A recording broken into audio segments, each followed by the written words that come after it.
Mr. Stevens. Good evening, Ms. Mayor, members of the City Council, city staff, and visitors to Council chambers. My name is Andy Stevens.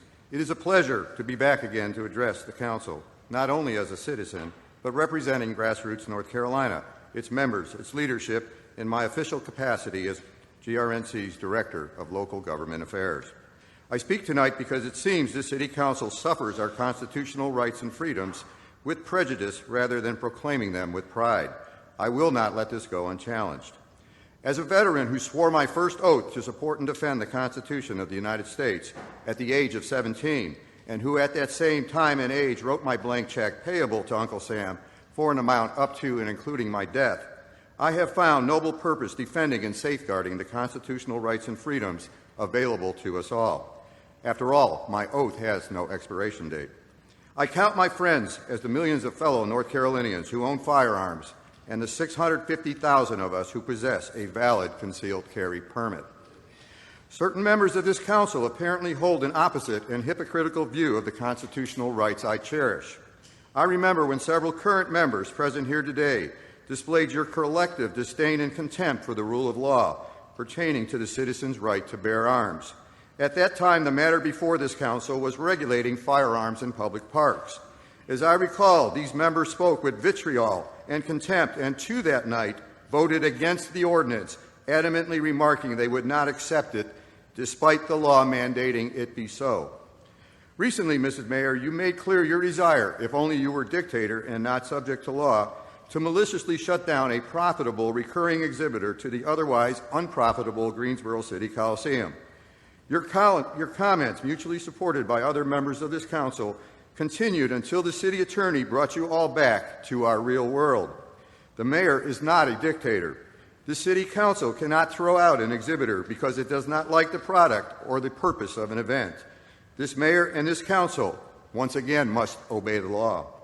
The North Carolina General Assembly enacted preemption laws over the years exactly for situations like this. Subordinate jurisdictions and municipalities continually try to extinguish the flames of freedom all the time. For 20-plus years, my group, Grassroots North Carolina, has been the tip of the spear defending our freedoms.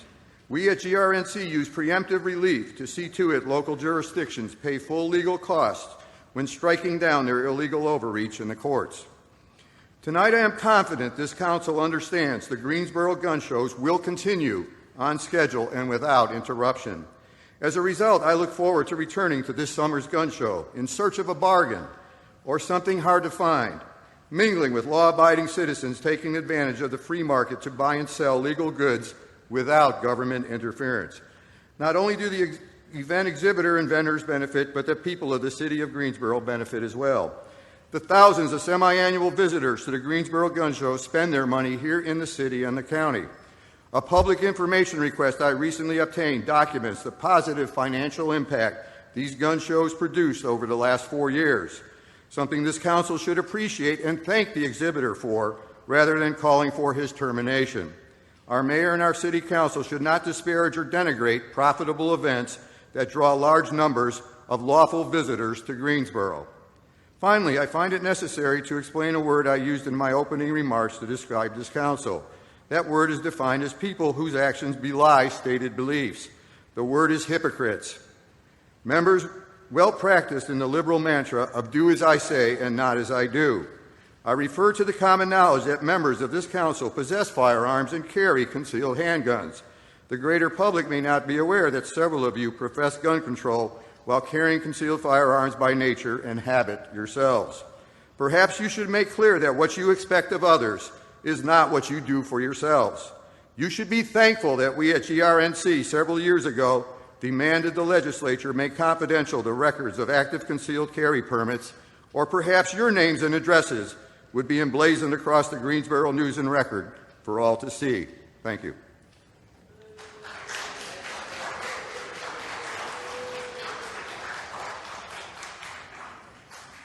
Mr. Robinson? Yes. I didn't have time to You have to give us your name. Oh, I'm sorry. My name is Mark Robinson. I live at 4015 Sassafras Court. That's right here in Greensboro. I've lived in Greensboro all my life. I didn't have time to write a fancy speech. I didn't have time to, I didn't have the resource of English teacher to sit down and write a speech with at school today and be brought over here or practice or anything. What I really came down here for is this. I've heard a whole lot of people in here talking tonight about this group and that group and domestic violence and blacks, these minorities and that minority. What I want to know is, when are you all going to start standing up for the majority? And here's who the majority is. I'm the majority. I'm a law-abiding citizen who's never shot anybody, never committed a serious crime, never committed a felony. I've never done anything like that. But it seems like every time we have one of these shootings, nobody wants to put the blame where it goes, which is at the shooter's feet. You want to put it at my feet. You want to turn around and restrict my right, constitutional right that's spelled out in black and white. You want to restrict my right to buy a firearm and protect myself from some of the very people you're talking about in here tonight. It's ridiculous. I don't think Rod Serling could come up with a better script. It does not make any sense. The law-abiding citizens of this community and many communities around this country, we're the first ones taxed and the last ones considered and the first ones punished when things like this happens, because our rights are the ones that are being taken away. That's the reason why I came down here today. Gun show or no gun show, NRA or no NRA. I'm here to stand up for the law-abiding citizens of this community, because I'm going to tell you what's going to happen. You can take the guns away from us all you want to. You all write a law, I follow the law, I'll bring my guns down here, I'll turn them in. But here's what's going to happen. The Crips and the Bloods on the other side of town, they're not going to turn their guns in. They're going to hold on to them. And what's going to happen when you have to send the police down there to go take them? The police can barely enforce the law as it is. It's what I see. We demonize the police, criminalize and vilify the police, and we make the criminals into victims. And we're talking about restricting guns? How are you going to do that? How are you going to do that when the police department's already hamstrung? You're not going to be able to go down here and take these guns from these criminals. So the criminals are going to hold on to their guns. They're still going to have them. They're still going to break in my house, and they're still going to shoot me with them. And guess who's going to be the one that suffers? It's going to be me. Well, I'm here to tell you tonight, it is not going to happen without a fight. And when I say fight, I don't mean shots fired. I don't mean fist thrown. I mean I'm going to come down here to this city council and raise hell just like these loonies from the left do until you listen to the majority of the people in this city. And I am the majority.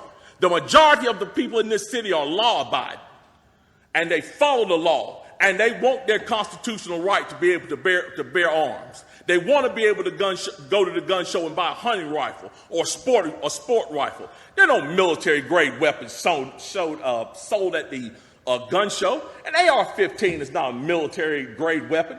Anybody that would go into combat with an AR-15 is a fool. It's a semi-automatic .22 rifle. You'd be killed in 15 minutes in combat with that thing. So we need to dispel all these myths, and we need to drop all this division that we got going on here. Because the bottom line is, when that Second Amendment was written, whether the framers liked it or not, they wrote it for everybody. And I am everybody. And the law-abiding citizens of this city are everybody. And we want our rights, and we want to keep our rights. And by God, we're going to keep them, come hell or high water.